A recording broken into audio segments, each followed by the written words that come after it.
The Philippines has been experiencing one of the fastest economic growth in history for the past 5 years. The country is now second fastest growing economy in the world next to China. However, achieving inclusive growth remains to be a tough challenge. How could the ordinary Filipino feel the benefits of our booming economy? The Department of the Interior and Local Government believes that the LGUs are key in translating these economic gains into better quality of life for every Filipino through Tapat na Palakad. Which is why in the year 2010, the late Secretary Jesse Robredo introduced the Seal of Good Housekeeping. This program measured transparency and accountability of LGUs through the full disclosure policy of the DILG and no adverse or negative opinion by the Commission on Audit. LGUs who earned the Seal of Good Housekeeping were entitled to access the Performance Challenge Fund as an incentive to fund high-impact local development projects. In 2013, 734 provinces, cities, and municipalities were granted the Performance Challenge Fund amounting to 1 billion pesos. The Seal of Good Housekeeping contributed to promoting Tapat na Palakad in LGUs. In fact, 84% or a total of 1,372 LGUs have already met the minimum requirements of good housekeeping.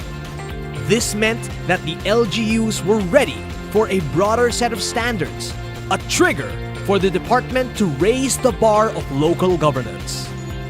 Thus, in January 2014, Secretary Mar Rojas of the DILG scaled up the reform agenda from Tapat na Palakad of the Seal of Good Housekeeping to Tapat at Mahusay na Pamahalaang Lokal with the new Seal of Good Local Governance.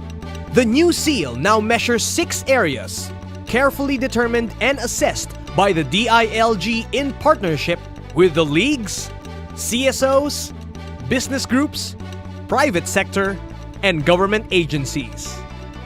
First, good financial housekeeping. The same standards set by the Seal of Good Housekeeping. Ipagpapatuloy natin ito at hihigitan pa.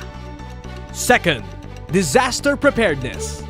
It sets the standards for critical preparations for all types of disasters and actions to mitigate the effects of calamity to the community. Third, social protection.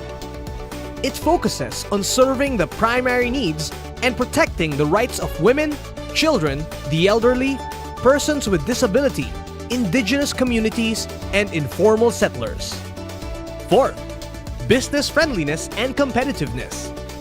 It encourages the continuous improvement of business registration and processes to encourage more local investments and employment. Fifth, environment protection. Includes sustainable solid waste management, cleaning and greening of the communities, and promoting a healthy and thriving ecosystem that would protect the community from the effects of climate change. And lastly, peace and order to ensure peaceful and safe communities. LGUs meeting the minimum criteria shall be conferred with the Seal of Good Local Governance and will also entitle them to a package of incentives such as the Performance Challenge Fund and access to other national performance-based programs.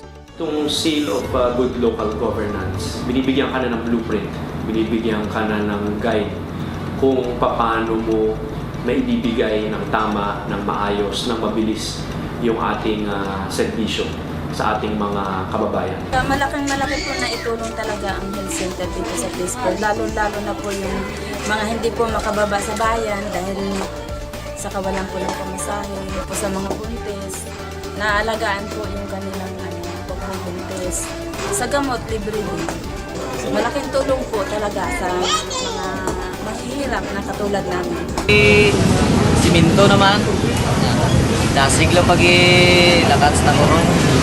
Tapos daw namin daw pagtagal. Nahuwa yung pasayro.